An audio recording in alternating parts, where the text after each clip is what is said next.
Final na ngayon mga kababayan, nasa Kongreso na yung mga Makabayan Bloc para mag-file ng second impeachment laban po kay Sara Duterte.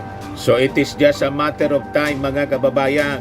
Malamang sa malamang ito pong si Sara Duterte tuluyan ng matanggal bilang Vice Presidente. Sabi dito sa balita, in a media advisory, Bayan said, the new complaint would be signed by 50 representatives from the organizations of its network, as well as other concerned citizens. BP Duterte faces second impeachment. Nagbabagang mga balita at pagtalakay sa mga isyu ng lipunan. Pulsa, opinyon, banat at paglalantad sa katotohanan. Pulsa, what you see is what you get. You decide. Rap Palace disowns moves. Wala pong kinalaman ang Palasyo Malacanang tulad ng mga sinasabi sa propaganda ng kampo ng mga Duterte. Malinaw po yung sabi ng ating Pangulong Bongbong Marcos. Ayaw niyang ipa-impeach si Sara. At malinaw po, hindi mga kaalyado ng ating Pangulong Bongbong ang mga nag-file. Una, yung grupo ng Akbayan, Magdalo, at ng grupo ng mga civil society groups, mga anti-Marcos, lalo na po itong ikalawang impeachment complaint.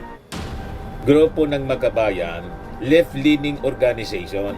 So malabo mga kababayan na may hand ang Palasyo Malacanang. Pero yung Congress po, as ako equal branch ng ating gobyerno, in an independent institution mga kababayan. Sabi nga sa announcement kanina, nitong mga Makabayan groups, dito na dapat patunayan ng Kongreso yung independence talaga.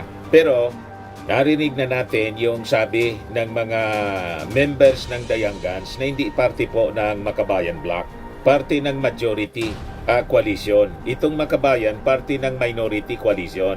It is their mandate under the Constitution to process any impeachment complaint filed in Congress.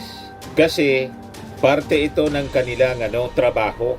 Duty bound sila to act on this. They have to process it. They have to dispose it. At dadaan ito sa tamang proseso, mga kababayan, i-review ng Committee on Rules, then ng Justice Committee ng Congress para i-determine if it is sufficient in form and substance. At pag sila, mga kababayan, nakakuha ng one-third votes, endorsed by one-third votes, mga kababayan, ng Congress o around mga 30 congressmen na nag-endorse nito, comes the impeachment trial. This could be submitted na. It will be submitted to the Senate for the impeachment trial po laban kay Sara Duterte. O ngayon, dito natin mga kababayan makikita the impartiality ng ating mga senador. Pero sabi ko nga, huwag na kayong umasa sa mga magkaapat na senador, si Robin Padilla, si Bongo, si Bato, pati si Amy Marcos. But other senators, malamang sa malamang mga kababayan, titingnan nila kung may base ba na i-convict si Sara Duterte with all the articles of impeachment. Yung sa unang impeachment complaint, ang sabi, ang nakapalaman doon, 24 articles of impeachment. So dito mamaya makita natin kung ilan. Pero ang signatory nito, 50 mga representatives galing mga kababayan sa different organizations. So tatambakan ngayon ang kaso, ito pong si Sara Duterte as si challenge anyone na mag-file ng impeachment. O ito na po, kinol ng ating mga people's organization ang challenge ni Sara. O ngayon, ang challenge ngayon kay Sara, kung makakakuha siya ng support galing sa mga dating bumoto sa kanya, kasi tingin ko nangawala na lahat yung 32 million. Natira sa kanya 200 na lang. Ipakita ko sa inyo yung video. Pumunta si Sara doon sa rally, sa Edzas Rhine. Isang platito na lang po. Mga ilang tricycle na lang. Kasya sa ilang tricycle, mga kababayan, yung sumasama doon sa sinasabi nilang people power para tanggalin yung ating Pangulong Bongbong. But before that mga kababayan, click subscribe mo na dito sa ating YouTube channel and hit the notification bell para lagi po kayong updated sa mga kaganapan dito sa ating bansa. Like and share na rin po ninyo ng ating video at huwag na rin po ninyo na skip yung ating mga commercial ads para tuloy-tuloy lang po ang pag-unlad ng Bagong Pilipinas. Click subscribe mo na dito sa ating YouTube channel and hit the notification bell para lagi po kayong updated sa mga kaganapan dito sa ating bansa. Like and share na rin po ninyo ang ating video. At huwag na rin po ninyo na skip yung ating mga commercial ads para tuloy-tuloy lang ang pag-unlad ng Bagong Pilipinas. Sa mga nagana po ng malinis and spacious fitness gym, pumunta lang po kayo sa aming Colossal Fitness Gym. We also offer Grab Car Rental with our brand new 2023 model ng Toyota Innova. We also accept booking for those who are planning to travel via PAL, Cebu Pacific, and other airline companies, local and international, and bills payment for Meralco Bills, Aleco Bills, PLDT, etc. Ang Colossal Fitness Gym is located at 3rd floor Security Bank Building, Lanco Business Park, Legazpi City, Albay. For inquiries, look for Gilon Maravillas, contact number 0966-802-0949. Yan po yung aming Innova. Lagi na pong matao sa amin.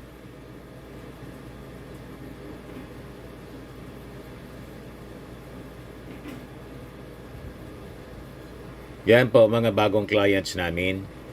Napakaganda at colorful at napakalinis ng aming gym po. Pati mga foreigners po pumupunta sa amin, mga British tourist po sila dito sa Legazpi. Na-set up na rin po yung aming mga brand new gym equipment.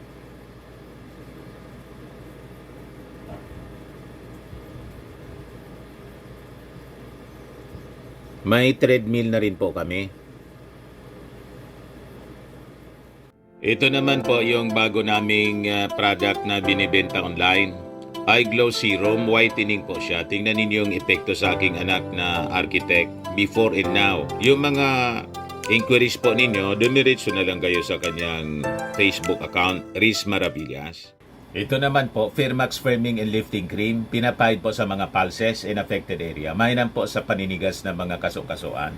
Ito naman po, Automax Radiant Serum. Sa mukha naman yung application, anti-aging po siya. You will look 10 years younger than your age. Sa mga cancer patients naman po, baka lang gusto ninyo itong itry. Neng siya red mixed fruit drink. Hindi mo po siya gamot, food supplement siya. Kaya lang, gawa siya mga kababayan sa goji berry. Yung goji berry may anti-cancer properties.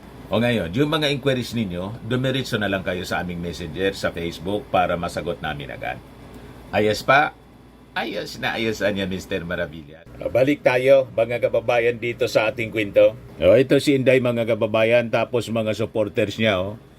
Pumunta siya doon sa EDSA Shrine. Ito man lang po.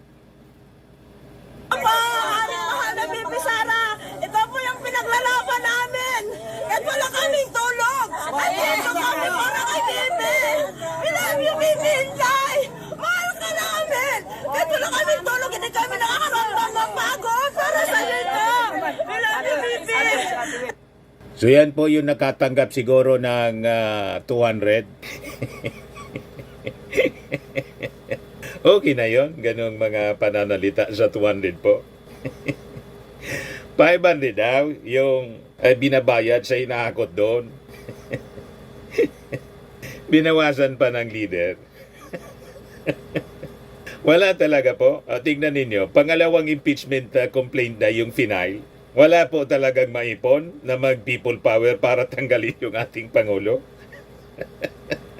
So, malayo yung pangarap po ni Sara na makaupo. Ang namimiligro yung kanyang upuan, mga kababayan. Siya ngayon ang tatanggalin bilang vice presidente. Yan yung sinasabi natin na yung old saying, ang nag-iisip daw ng sangkagitna o nagangad ng sangkagitna, isang salop or sansalop ang nawala. Isip ng isip sila, gustong makalamang. Nagmamadali, mga kababayan, na umupo sa Palasyo Malacanang. Isabi nga ni Congresswoman Pami Zamora, panalo na pala siya niya noong 2022 sa survey. Bakit niya hindi siya tumakbo? Tama, mga kababayan. Pagkatapos ngayon, gustong umupong presidente, gustong iupo ng kanyang tatay at ng kanyang mga supporters, gustong mangagaw ng poder, hindi po papayag ang mga mamamayang Pilipino. Kaya, ayon, hindi makaipon ng mga magpi-people power. Sino ba yung sasama sa ganong uri ng tao? May may problema po sa alam nyo na. May tama. So ito yung press con, mga kababayan ng Makabayan Black. Si Teddy Casino, dating bayan mo na congressman, gusto nilang papanagutin si Inday. At sabi, ang focus nila doon sa mga peking resibo. Napag-alaman po na si Mary Grace Piatos po, peke, hindi man totoong tao, talagang chichiriya. Sabi ng PSA, ngayon, yung isa pang resibo po na may pangalang Kokoy Billamin, peke din pala. Yan po ang focus ng investigasyon at ng impeachment, second impeachment complaint na ipafile ngayon po. Ayan sabi rito, paano piniki second impeach complaint versus BP Sara Duterte to focus on receipts? Mary Grace Piatos, pati po pala si Kokoy Billamin po, peke. Ayan after Mary Grace Piatos, PSA says no record for Kokoy Billamin. Yung sabi po ng PSA, tiningnan po namin, naghintay po kami ng request dito. But wala po kaming nakitang record din pertaining to that person, sabi ni PSA Assistant National Statistician Marisa Grande. Grande acknowledged that Kokoy could be a nickname but emphasized that full names should be used in official documents. The PSA noted that incomplete records could stem from unregistered individuals, particularly among marginalized sectors, or documents not yet endorsed to the national office. However, Grande stressed that further searches require more specific information such as parents' names. Malamang sa malamang, mga kababayan, talagang inimbento yung mga pangalan na tulad ni Mary Grace Piatos sa Kokoy Billamin kasi nagmamadali silang i-justify yung paggastos po ng confidential funds ni Sara Duterte. Nagkabuhol-buhol sila ngayon.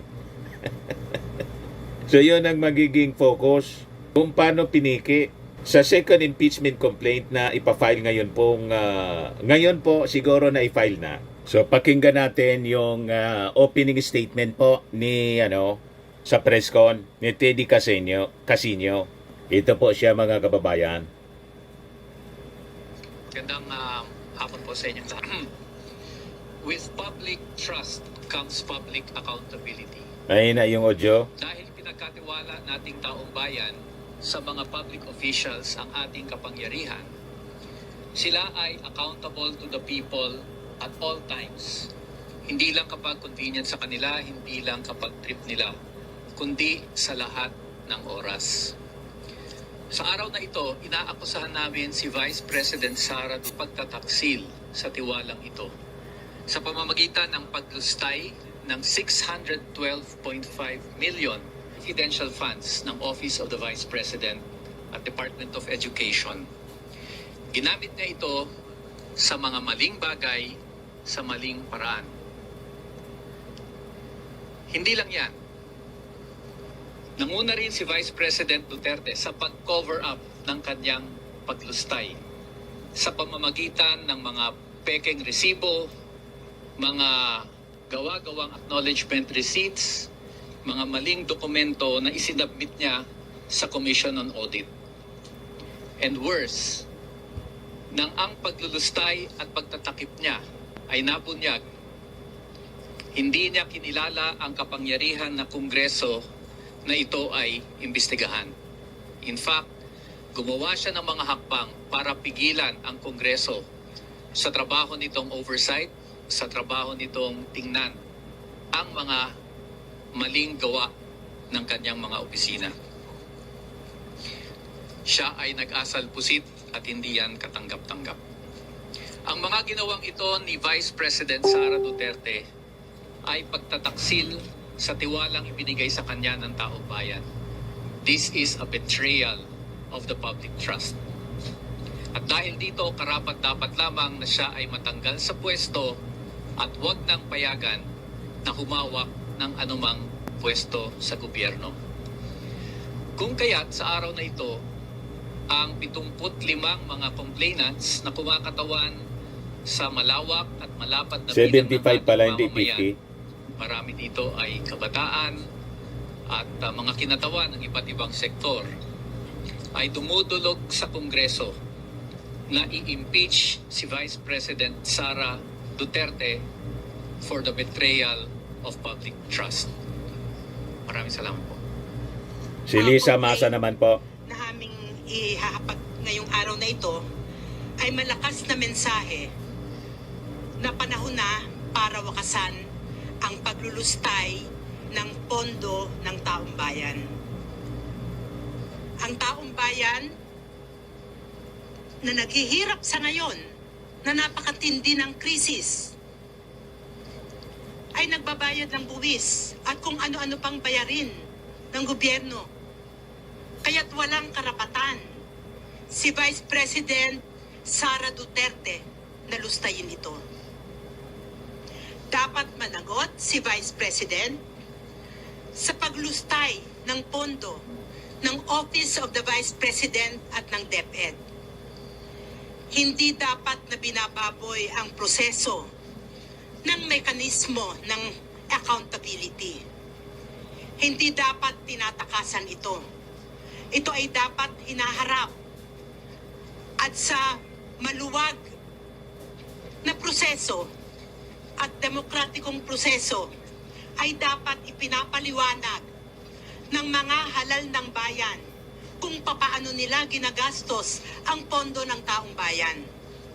Binigo ni Vice President Sara Duterte ang lahat ng ito at pinagtaksilan niya ang mamamayan. Kaya dapat na siya ay ma-impeach. Maraming salamat.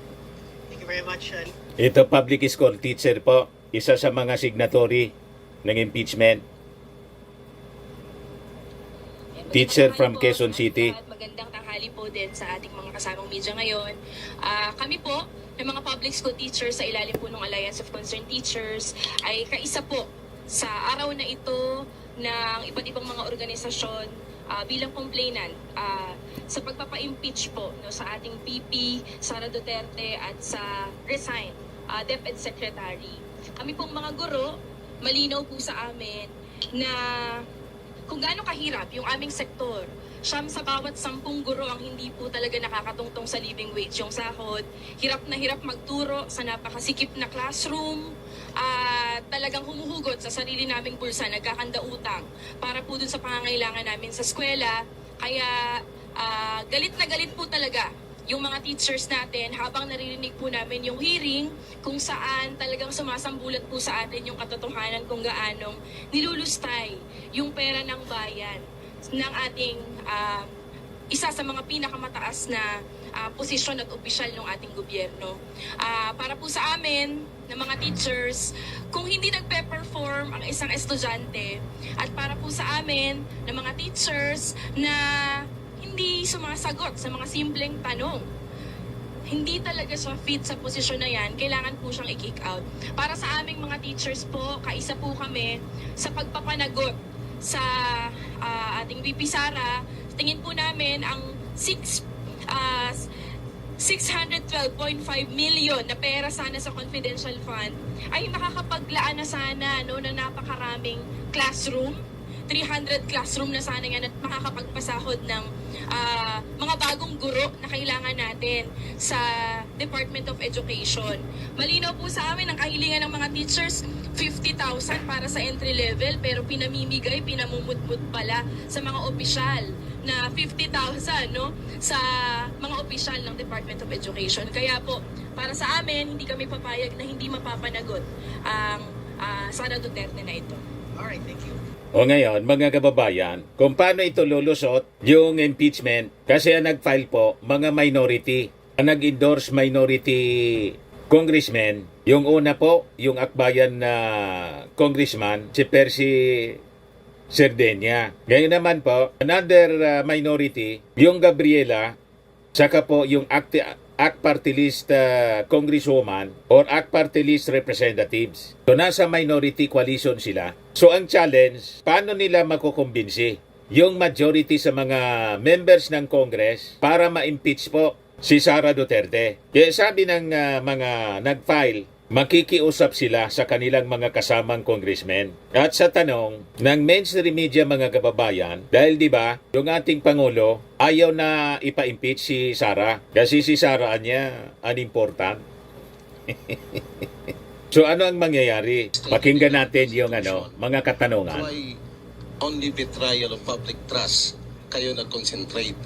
Well, in fact, binabanggit ninyo paglustay sa pondo ng bayan, bakit hindi nyo isinama ang graft and corruption? Actually, these acts na minention sa betrayal of public trust constitute various offenses, kahit violation ng revised penal Si Colmenares po siya. Pero finokus namin sa betrayal of public trust because it is all-encompassing na. At para sa amin, yung pinaka mabilis na paraan na ma-resolve ang kaso, kaya betrayal of public trust. But more than just the mere grounds. Alam nyo, para sa mamamayan, napakataas ng pagpapahalaga nila ng iyong pag-violate sa public trust. So, pwede naman kami magdagdag ng marami pa. Pero the betrayal of public trust, yun encompasses everything kasi merong tiwala ang publiko sa'yo, tinaksilan mo yun. And that is for us one of the highest, if not the highest, treachery ng isang public official. So that's why we chose it for the reasons I just mentioned. Okay, one last from my end.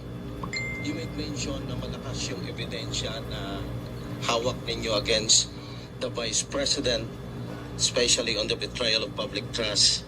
So, gaano ka-optimistiko ang grupo ninyo na makukonvict si Vice President? Because we are running out of time. Kasi papasok na tayo sa election period by February next year. So alam naman natin, in reference with the previous impeachment hearing, like for example, the impeachment hearing of Chief Justice Corona, umabot po siya ng 4 na buwan. Well, unang-una, alam tayo po, matagal tayo sa Kongreso. Alam natin dito, kung gustong bilisan ng proseso, madaling mapabilis. And we are convenient dahil nga napakahaba ng pinag-uusapan sa Kongresong ito. Tingin namin, alam na ng mga congressmen ano yung mga grounds. It's really a matter of just systematizing and putting all these things in a formal complaint. Tingin ko, karamihan sa ating mga congressmen, actually alam naman nila ano nangyari. And they're just waiting for someone to file a complaint. Senate is another matter. I think it is premature at this point to say that there are no votes. Dadaan pa ho ito sa isang trial sa Senado. And just like the congressmen, ang mga senador natin titingnan yung ebidensya, babasahin yung complaint. At ang panawagan namin for them to be objective about it, tingnan nila yung ebidensya, tingnan nila yung tibay ng argumento. At napakasimple lang ng complaint na ito One ground, 3 acts, hindi magtatagal ito. And that's also one reason why we focused our complaint. Because there is that factor na nagmamadali tayo. Kailangan mo lang naman sa impeachment is 1 act and 1 ground to impeach a high official. Dugtong ko lang. Idagdag ko lang na kaya sa ngayon Si umaapila Lisa kami Masa. sa mga miyembro ng mababang kapulungan na bumoto ayon sa kanilang konsyensya.